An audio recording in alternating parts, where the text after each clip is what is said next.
All right, let's talk Texas Roadhouse. Today, we're going to dive into the numbers behind one of America's most popular steakhouses. We're going to break down their latest financial results to figure out what exactly drove such a ridiculously successful quarter and what big challenge is waiting for them just around the corner. Okay, first, let's just start with the big, flashy number that gets everyone's attention. $1.4 billion in revenue for one quarter. It's a huge number, and it proves people are still flocking to get those rolls and steaks. But the real story here isn't just what they made, it's how they made it. And hey, don't just take my word for it. The CEO, Jerry Morgan, said it himself.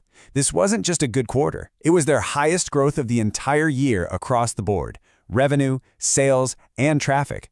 When you hit a trifecta like that, you know something special is happening. So, here's our game plan. We'll start with what made this quarter so sizzling. Then, we'll look at their secret recipe for growth and how they're innovating. After that, we got to talk about the big problem, their beef with inflation. And finally, we'll see what's on the menu for the future. So where does a number like $1.4 billion even come from? Well, it all boils down to the most fundamental thing in the restaurant business, getting more butts in seats. Now, what's really driving this 6.1% growth? You might think, oh, they just raised prices. But nope, look at this.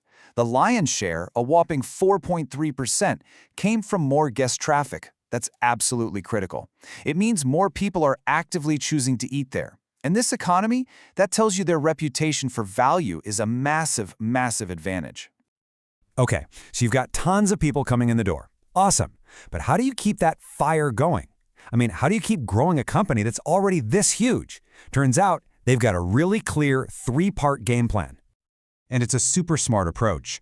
First, the obvious one. They build brand new restaurants from the ground up. Second, they go out and buy successful franchise locations, bringing them into the main company. And third, they keep pushing their brand out across the globe. It's this powerful mix of building new and buying what's already working. And this table, wow, it really gives you a sense of the sheer scale of this operation. Of course, Texas Roadhouse is the giant here, but they're also growing their other brands like Bubba's 33 and Jaggers. All in all, we're talking about more than 800 restaurants worldwide. But it's not all about just plopping down new buildings. They're also getting really clever and finding ways to grow the business outside the four walls of the restaurant itself. They're tapping into new trends, new tech, you name it. And you can see they are totally leaning into how we live now. I mean, to-go sales make up almost 14% of their business. That's huge. They're also getting smarter in the kitchen, rolling out digital systems to 95% of the restaurants to speed things up.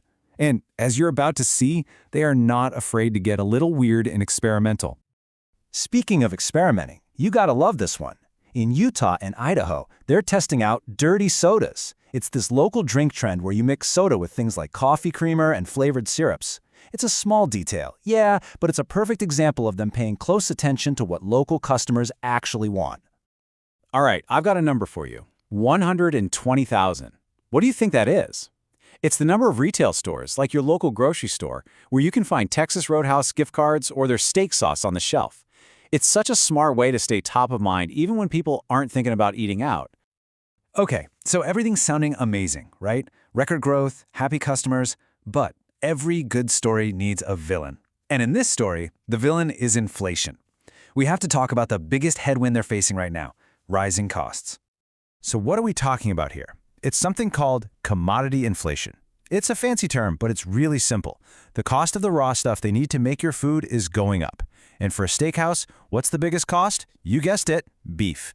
About half their inflation problem comes from just the price of beef, which can be super unpredictable. And this chart really paints a picture of the problem.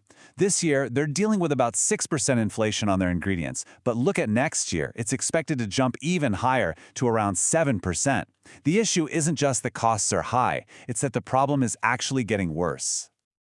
I love this slide because it just cuts through all the business jargon. You hear the CFO say something like significant volatility and multiple unknowns, and your eyes might just glaze over, right? But what it really means is that the cost of that ribeye on your plate is getting way more expensive and a lot harder for them to predict. So, with this big inflation storm cloud on the horizon, what's the plan? Do they pull back? Do they play it safe and wait for things to calm down?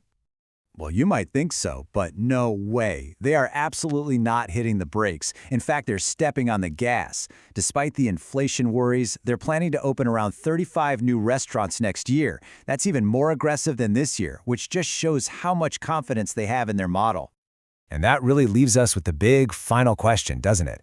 The whole identity of Texas Roadhouse is built on this idea of getting a great meal for a great price. It's their value proposition. But as the cost of their main ingredient keeps climbing, it creates this incredible tension. So how do you do that? How do you keep being the value steakhouse when the cost of steak is going through the roof? That's the real challenge. And honestly, that is the billion-dollar question they've got to figure out.